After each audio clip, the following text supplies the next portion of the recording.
അമൃതേച്ചി ഇന്ന് കൊറേ വഴക്ക് പറഞ്ഞു ഇവളെ.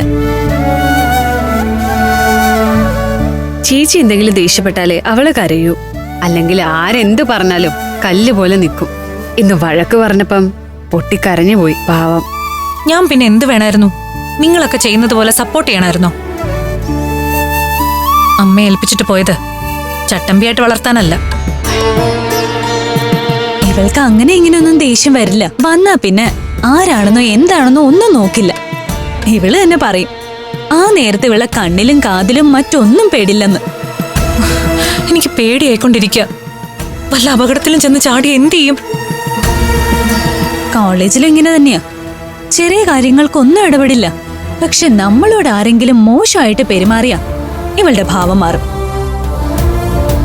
ആനുവൽ ഡേയുടെ അന്ന് ഒരുത്തൻ എന്നെ വല്ലാതെ ശല്യം ചെയ്തു. അവൻ നിന്റെ കൈ കയറി പിടിച്ചു.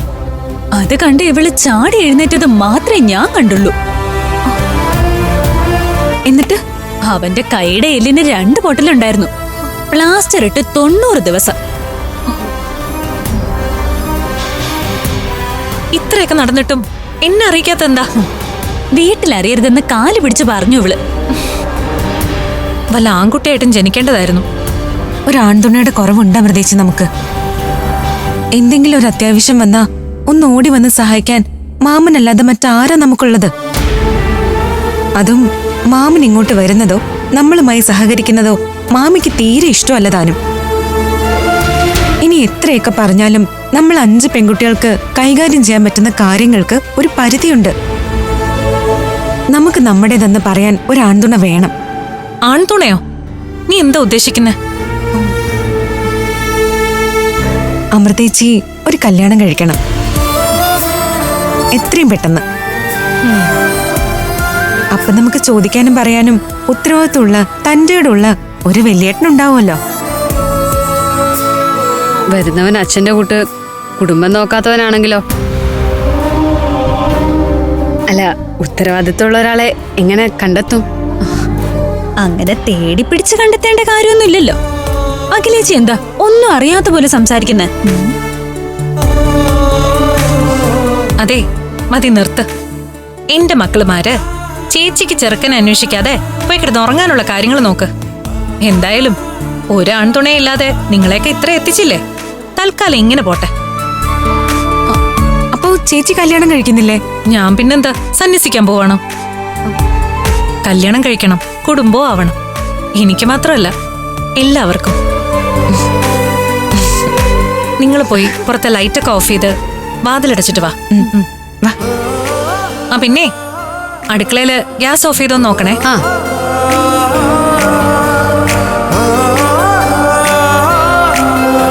അമൃതേച്ചി ഒരു കല്യാണം കഴിക്കണം.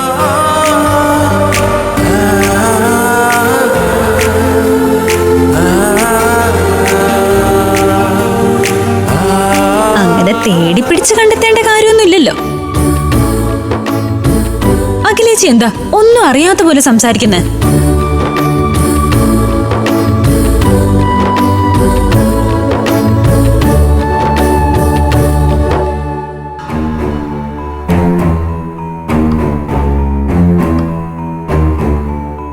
എന്ത്, നീ ഉറങ്ങുന്നില്ലേ? എനിക്ക് ഉറക്കമൊന്നും വരുന്നില്ല. സാധാരണ നീ 5 ഉറക്കം കഴിയേണ്ട സമയമായല്ലോ. ഇന്ന് എന്ത് പറ്റി? ശിവരാത്രിക്ക് ഇനി 1-2 മാസം കൂടെ ഉണ്ടല്ലോ. നിങ്ങൾ ഒരുമാതിരി കുറ്റിയും കൊളുത്തും വെച്ച് പറയുന്നതേ എനിക്ക് മനസ്സിലാവില്ല എന്ന് കരുതരുത്. ഒന്നാമത് സ്വസ്ഥതയില്ലാതെ ഇരിക്കുവാ ഞാൻ. നിങ്ങൾ പോയി കിടന്ന് ഉറങ്ങാൻ നോക്ക്, എന്നെ ശല്യപ്പെടുത്താതെ. എന്താ നിന്റെ സ്വസ്ഥതക്കേട്? കാര്യം പറഞ്ഞാലല്ലേ ആശുപത്രിയിലോ മറ്റോ കൊണ്ടുപോകാൻ പറ്റൂ. എനിക്കൊന്ന് പിള്ളേരെ കാണാൻ പോണം. പിള്ളേരെന്ന് പറഞ്ഞാ നമുക്ക് ഒരു മോനല്ലേ ഉള്ളൂ. അവൻ ഇത്ര നേരം ഇവിടെ TV കണ്ടോണ്ടിരിപ്പുണ്ടായിരുന്നല്ലോ. ഇപ്പോഴാ മുറിയിലേക്ക് പോയത്. ഒരുപാട് അങ്ങ് പരിഹസിക്കില്ലേ. ഞാൻ പിള്ളേരെന്ന് പറയുന്നത് ആരെയാണെന്ന് നിങ്ങൾക്ക് കൃത്യമായിട്ടറിയാം. എന്നിട്ട് ഒരുമാതിരി പൊട്ടം കളിക്കല്ലേ. നിനക്ക് തെളിച്ച് പറഞ്ഞാൽ എന്താ? കൂടുതൽ തെളിക്കാനൊന്നുമില്ല. നാളെ എനിക്ക് പഞ്ചരത്നത്തിൽ പോണം. അത്യാവശ്യമായിട്ട് അമൃതയെ കാണണം. നിങ്ങളും എന്റെ കൂടെ വരണം.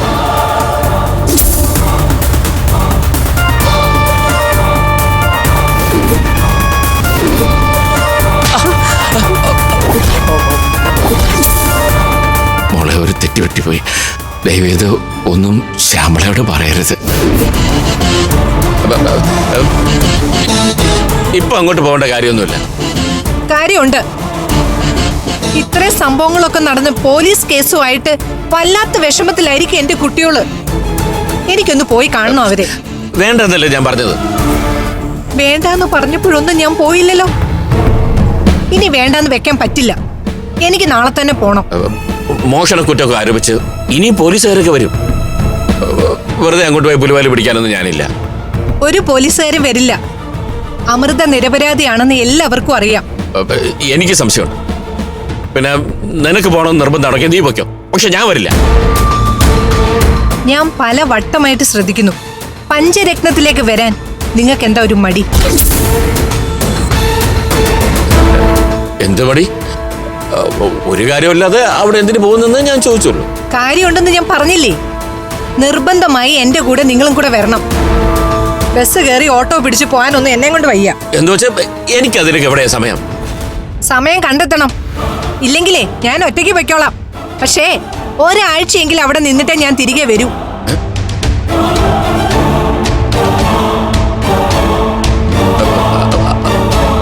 അത് വേണ്ട. അങ്ങനെ അവിടെ പോയി കൂടിയാലേ അവര് നിന്നോട് പല നുണകളും പറഞ്ഞേൽപ്പിക്കും. എന്നോട് പിള്ളേർ ഒരു കള്ളവും പറയില്ല. ശരി ശരി, ഞാൻ നോക്കട്ടെ നാളെ കൂടെ വരാൻ പറ്റുമെന്ന്. വന്നാലും അധിക സമയം ഞാൻ നിൽക്കില്ല കേട്ടോ. ചെന്ന് കയറി മുഖം കാണിച്ച് അപ്പൊ തന്നെ തിരിച്ചിറങ്ങാൻ പറഞ്ഞേക്കല്ലേ. ശരി ശരി, ഇത്തിരി താമസിച്ചാലും നീ എന്റെ കൂടെ വന്നോണം. അതൊക്കെ വരാം. എനിക്ക് അവരെ ഒന്ന് കാണണമെന്നേ ഉള്ളൂ. ആരെ എന്റെ കുഞ്ഞുങ്ങളെ ചതിക്കാൻ ശ്രമിച്ചെന്നൊന്ന് അറിയണം. ഒന്നിനെ വിശ്വസിക്കാൻ കൊള്ളില്ല. ബന്ധുക്കളും സ്വന്തക്കാരും വരെ ചതിക്കും.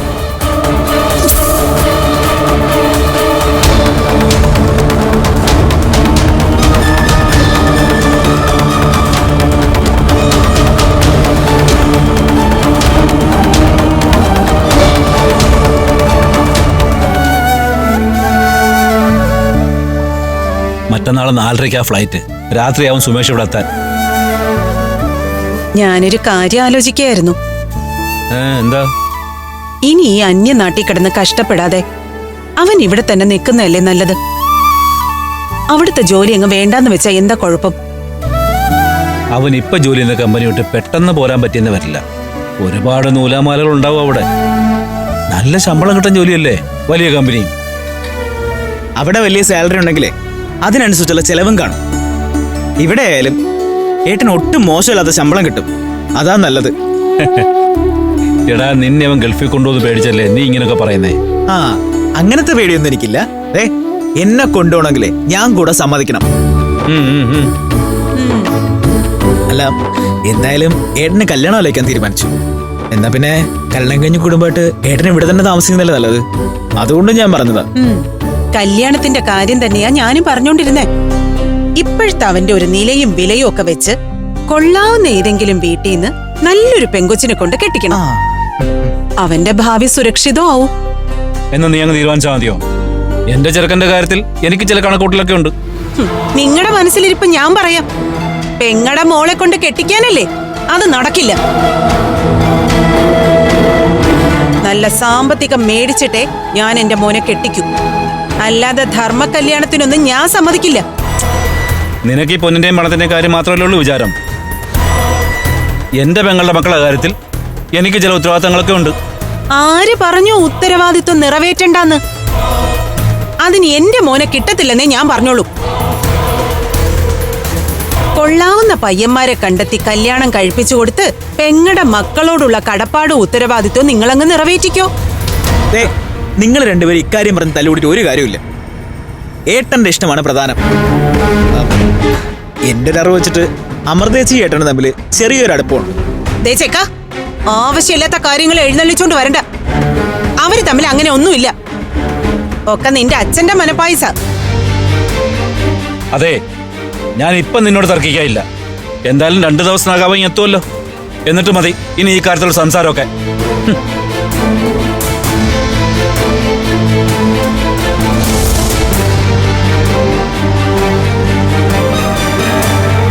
അമ്മ ഇതെന്താ ആലോചിക്കുക? ഞാനിവിടെ വന്നിരുന്നതേ നിങ്ങളുടെ തമ്മിത്തല്ല് കാണാനല്ല. എനിക്ക് വിശക്കുന്നു. വിശക്കുന്നുണ്ടെങ്കിലേ ദേ ഇരിക്കുന്നു, എടുത്ത് കഴിക്കണം. ആരെങ്കിലും കൈ കയറി പിടിക്കോ?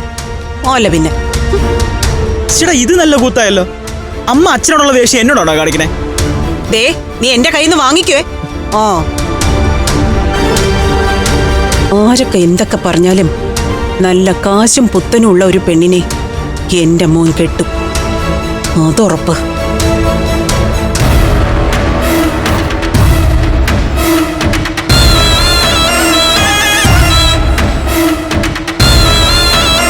നീ എന്തേ ആലോചിച്ചിരിക്കുന്നത്?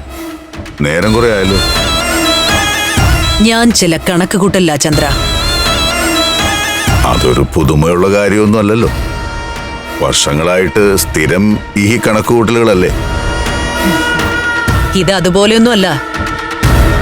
പഞ്ചരത്നം ഹോട്ടലും വസ്തുവകകളും നമ്മുടെ കൈകളിലേക്ക് വന്ന എത്ര കോടിയാ വരുമാനം ഉണ്ടാക്കാൻ പറ്റുന്നതെന്നറിയോ?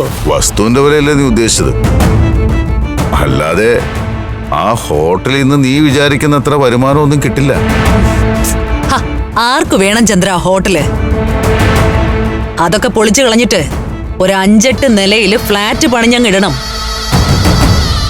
സിറ്റിയുടെ കണ്ണായ സ്ഥലമല്ലേ. പണി തുടങ്ങും മുമ്പേ അഡ്വാൻസുമായിട്ട് ആളുകൾ വന്നു തുടങ്ങും. കണക്കൂട്ടലുകളൊക്കെ തിരക്കേടില്ല. പക്ഷേ പിള്ളേരുടെ കയ്യിൽ നിന്ന് ആ വസ്തു വിട്ടുകിട്ടണ്ടേ? അത് നടക്കുമെന്ന് എനിക്ക് തോന്നുന്നില്ല. വിട്ട് കിട്ടിയേ പറ്റൂ. അതിനുള്ള പ്ലാനാ ഞാൻ ആലോചിക്കുന്നത്. 5 എണ്ണത്തിനെയും ഒറ്റക്കെട്ടായി നിൽക്കാൻ സമ്മതിക്കരുത്.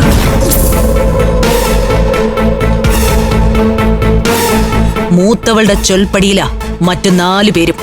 അത് അവസാനിപ്പിക്കണം. എന്നുവെച്ചാ തുറന്ന് ഞാനങ്ങ് പറയാം. അമൃതയുമായിട്ട് അനിയത്തിമാരെ തെറ്റിക്കണം. അതിനുള്ള വഴി മഹേന്ദ്രനിലൂടെ കാണും ഞാൻ. അവനെ കൊണ്ട് അവളുടെ കഴുത്തിലൊരു താലി കെട്ടിക്കും ഞാൻ. അവനെ കെട്ടാൻ അവള് സമ്മതിച്ചിട്ട് വേണ്ടേ? അത്രയ്ക്ക് പോക്കൃത്തരമാണല്ലോ അവന്റെ കയ്യിലുള്ളത്.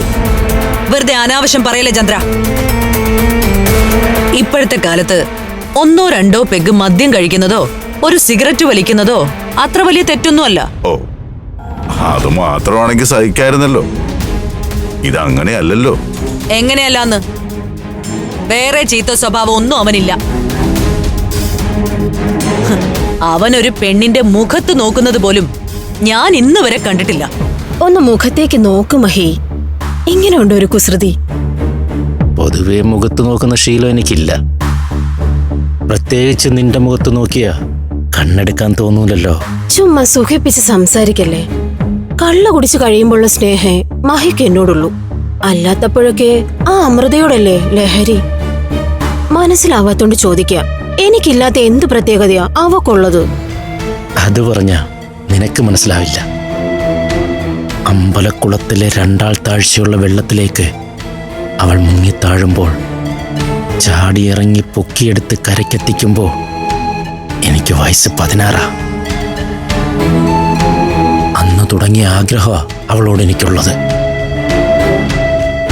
ഞാൻ വളരുന്നതിനനുസരിച്ച് അമൃതയോടുള്ള ഇഷ്ടവും എൻ്റെ മനസ്സിൽ വളർന്നുകൊണ്ടേയിരുന്നു. അതിൻ്റെ പ്രതീകമാ ഈ മുറിയിലുള്ള അവളുടെ ചിത്രങ്ങൾ.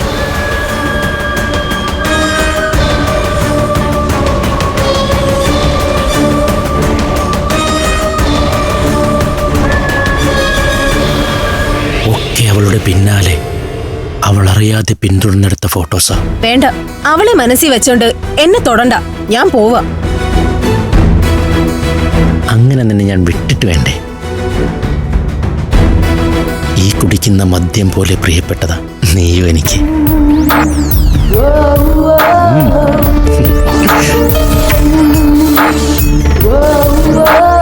പക്ഷേ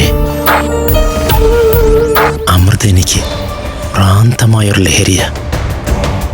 ഞാൻ പറഞ്ഞില്ലേ, അന്ന് വെള്ളത്തിൽ നിന്ന് അവളെ കോരിയെടുത്തപ്പം മുതല് എൻ്റെ കൈയും മനസ്സും തുടിച്ചുകൊണ്ടിരിക്കുക.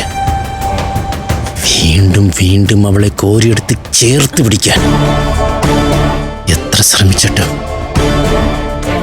എൻ്റെ മനസ്സിൽ നിന്ന് ആ ആഗ്രഹത്തെ പറിച്ചെറിയാൻ എനിക്ക് കഴിയുന്നില്ല. ഇതൊരു തരം സൈക്കിക് അപ്രോച്ചാ.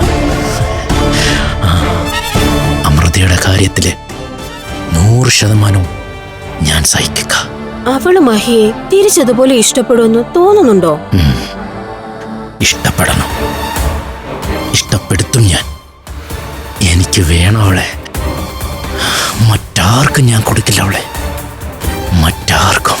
അവള് സമ്മതിച്ചില്ലെങ്കിലോ? ജീവിച്ചിരിക്കണേൽ എന്നെ സ്നേഹിച്ചേ പറ്റൂ അവൾക്ക്. ഇല്ലെങ്കിൽ കൊല്ലും ഞാൻ അവളെ.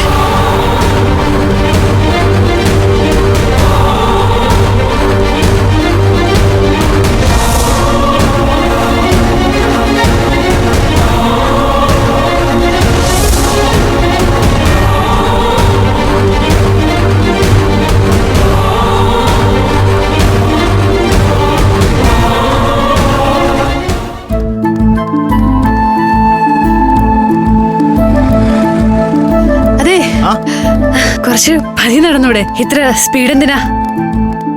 എടി, വല്ലപ്പോഴും ജോഗിങ്ങിന് ഇടുന്ന നിന്നെ പോലെയാണോ ഞാൻ? എനിക്ക് എന്റെ ശരീരം നോക്കണം. ഓ, എത്ര നോക്കിയാലും മിസ്റ്റർ കേരള ഒന്നും ആവാൻ പോകുന്നില്ലല്ലോ. അതെ, എനിക്ക് എന്റെ ഫ്യൂച്ചറിനെ കുറിച്ച് കൃത്യമായൊരു പ്ലാൻ ഉണ്ട്. എന്ത്, മിസ്റ്റർ ഇന്ത്യ ആവണമെന്നോ? ഏയ് അല്ല, നല്ലൊരു ഫിസിക്കൽ ട്രെയിനർ ആണോന്നാണ് എന്റെ ആഗ്രഹം. ഓ, പിന്നെ കണ്ടാ കൊള്ളാവുന്നൊരു പെണ്ണെ കല്യാണം കഴിക്കണം. അതെ, അപ്പോ നമുക്കൊന്നും ചാൻസ് ഇല്ല. അതെന്താടി നീ അങ്ങനെ പറഞ്ഞേ? അല്ല, കണ്ണാ കൊള്ളാവുന്നല്ലേ പറഞ്ഞേ. അപ്പൊ ഉറപ്പല്ലേ നമ്മളൊക്കെ ലിസ്റ്റ് ചെയ്യുന്ന ഔട്ട്?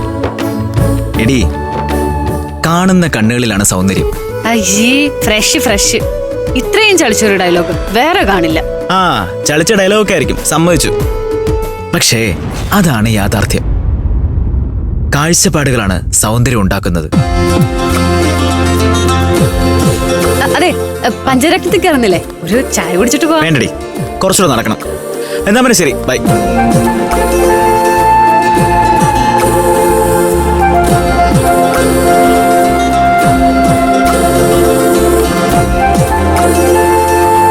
ഭാസ്കരേട്ടാ, ഇന്ന് കാളനും കൂട്ടുകറിയും വേണ്ട, സാമ്പാർ വേണം, പിന്നെ അവിയലും. സാമ്പാർ ഇപ്പൊ റെഡിയാവും. കൊറേ ദിവസമായില്ലേ നമ്മൾ അവിയലുണ്ടാക്കിയിട്ട്. ആയിക്കോട്ടെ, ഒരു കിടുക്കാച്ചി അവിയല് ഇന്ന് അങ്ങ് കാച്ചിയേക്കാം. അച്ചാറുണ്ടാക്കണ്ടേ? നാരങ്ങ അച്ചാർ ഇരിപ്പില്ലേ? അത് ഇന്നത്തേക്ക് മതിയാവും. വൈകിട്ട് മാങ്ങ അച്ചാറിട്ട് വെച്ചിട്ടേ ഞാൻ പോകൂ. ശരി.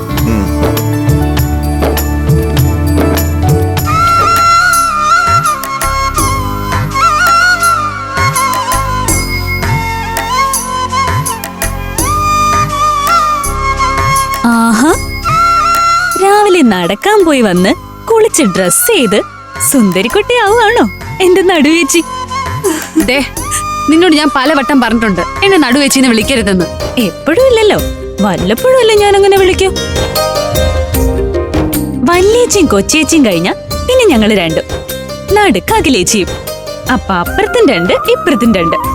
നടുവേച്ചി കറക്റ്റ് പേരാ. ദേ, ഇന്നത്തോടെ നിർത്തിക്കോണം നിന്റെ ഈ വിളി. എന്ത് നിർത്തുന്ന കാര്യാ? ശരിയാവില്ല കേട്ടോ അമൃതേച്ചി, ഞാൻ ഇവിടെ നമ്മി ഒട്ടും ശരിയാവില്ല. രാവിലെ തന്നെ തുടങ്ങിയോ രണ്ടും കൂടെ? എന്നെ നടുവേച്ചിന്ന് വിളിക്കരുത് ഞാൻ പറഞ്ഞിട്ടുള്ളതാ. ചിരിക്കുന്നോ? ഞാൻ ചിരിച്ചൊന്നുമില്ല. നീ റെഡിയായെങ്കിലേ ഇന്നലത്തെ ക്യാഷ് ബാലൻസ് ഒന്ന് നോക്ക്. ഇന്നലെ 10 അല്ല 14 ഊണ് പോയിട്ടുണ്ട് ഓർഫനേജിലേക്ക്. അത് കുറച്ചിട്ട് ബാക്കി കൂട്ടിയാ മതി. എനിക്ക് ഓർമ്മയുണ്ട്. അനക്കെവിടെ? ഡ്യൂട്ടിക്ക് പോവാൻ വേണ്ടി അപ്പുറത്തെ റൂമിൽ റെഡി ആയിക്കൊണ്ടിരിക്കുക.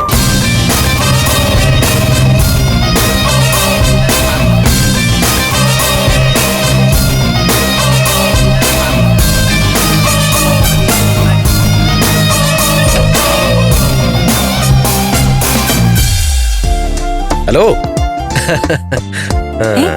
ഇതെന്താ രാവിലെ തന്നെ? കഴിക്കാൻ തടിയുള്ളത്? ദേ, ഞാൻ പറഞ്ഞിട്ടുണ്ട് എന്നെ എടി ബോഡിന്ന് വിളിക്കരുതെന്ന്. ഒരു പേരില്ലേ എനിക്ക്? എന്നാ കഴിക്കാൻ എന്താണുള്ളത് മഹതി? ഇത് ഉച്ചയൂണ് മാത്രമുള്ള ഹോട്ടലാ, അതറിയില്ലേ? എന്ന് വെച്ച് മനുഷ്യൻ രാവിലെ എന്തെങ്കിലും കഴിക്കണ്ടേ? വിശക്കുന്നു. അതിന് ബ്രേക്ക്ഫാസ്റ്റ് കിട്ടുന്ന വേറെ ഏതെങ്കിലും ഹോട്ടലിൽ പോയി കഴിക്കണം. അങ്ങനെ വിചാരിച്ചു തന്നെ ഇറങ്ങിയത്. പക്ഷെ എന്തിയാ, ഞാൻ പോലും അറിയാതെ എന്റെ വണ്ടി എന്നെ കൊണ്ട് എത്തിച്ചതേ ഈ പഞ്ചരത്നത്തിന്റെ മുന്നിലായി പോയില്ലേ? ചേട്ടാ, നിങ്ങൾ മനഃപൂർവ്വം ഞങ്ങളെ ഇറിറ്റേറ്റ് ചെയ്യാൻ തീരുമാനിച്ചിറങ്ങിയതാണോ രാവിലെ? എന്റെ മനസ്സിന്റെ ഇറിറ്റേഷൻ തീർക്കാൻ വേണ്ടി ഇറങ്ങിയതാണെന്ന് നിന്നോട് പറയാൻ പറ്റില്ലല്ലോ മോളെ.